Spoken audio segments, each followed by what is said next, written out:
শাকিবকে নিয়ে আমাকে নিয়ে সিনেমার কথা বলা হচ্ছে, যদিও আমি শাকিব খানের অনেক বেশি সংখ্যার সিনেমার নায়িকা, 72টা সিনেমা করে ফেলেছি, তারপরেও আমার সৌভাগ্যের হবে যে কখনো শাকিব খানের সাথে সিনেমা করার সুযোগ হয়। আসলে এই বিষয়টা মানে এই কারণেই বলবো যে আমি যেহেতু শিল্পী, এই যে আমি স্যালুনে এসেছি, আমি তো বলতেই পারি যে আমার একটি স্যালুন আছে, আমি কেন উদ্বোধনে আসবো। বাট সব থেকে বড় কথা, আমি অপু বিশ্বাস চিত্রনায়িকা। আমার পরিচয় হচ্ছে আমার ফ্যান ফলোয়ারদের সাথে নিজেকে কানেক্ট করা। সো কানেক্ট করাটাই হচ্ছে আমার মূল লক্ষ্য। সুতরাং সেটা হতে পারে স্যালুন উদ্বোধন, হতে পারে কোনো প্রোডাক্টের সাথে নিজেকে যুক্ত করা, হতে পারে আমার সিনেমা, হতে পারে যে কোনো জায়গা। এই বিষয়ে আসলে আমি অবগত নই আপনার প্রশ্নটার সাথে।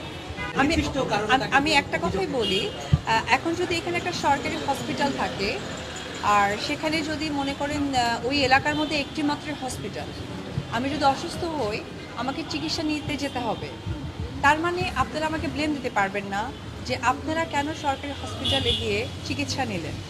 তো আমার ব্যাখ্যাটা এটাই থাকবে যে আমরা শিল্পী, আমরা শোবিজের মানুষ, শো করাটাই আমাদের প্রফেশন।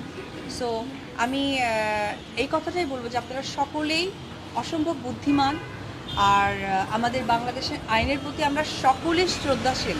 আর আমরা গর্বের সাথে বলি যে আমরা আসলে বাংলাদেশি বাঙালি, যেটা আমাদের সবচেয়ে গর্বের বিষয়। সেই জায়গা থেকে আবারও নোটেড দ্য পয়েন্ট যে আমরা শিল্পী, আমরা সকলে।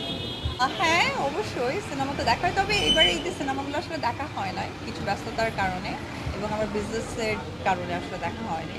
তবে দেখে অসম্ভব সুন্দর, অসম্ভব সুন্দর, মানে জাস্ট মানে যখন শাকিব খান তার মুখোশ নিয়ে আসে আমার কাছে মনে হচ্ছিল যে আমি আপনাদের একটা প্রোগ্রামে বলেছি যে শাকিবকে নিয়ে আমাকে নিয়ে সিনেমার কথা বলা হচ্ছে, যদিও আমি শাকিব খানের অনেক বেশি সংখ্যার সিনেমার নায়িকা, 72টা সিনেমা করে ফেলেছি, তারপরেও আমার সৌভাগ্যের হবে যে কখনো শাকিব খানের সাথে সিনেমা করার সুযোগ হয়।